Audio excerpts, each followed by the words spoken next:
Good morning. Oh, Ayan, binalikan naman natin ulit yung mga tanim natin kasi di pa talaga umulan-ulan. Ayan, nagamit na naman yung malapad nating katawan pagkarga ng malaking galon. Kasi nga, hindi makakaya ng lansunis yung init pag walang ulan, walang tubig. Kaya every week natin yan pinapasyalan para madiligan ng tubig. Pero pasensya na, malayo yung kamera natin.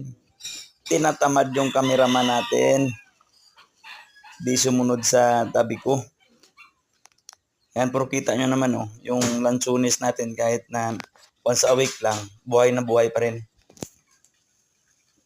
Pati yung mga saging.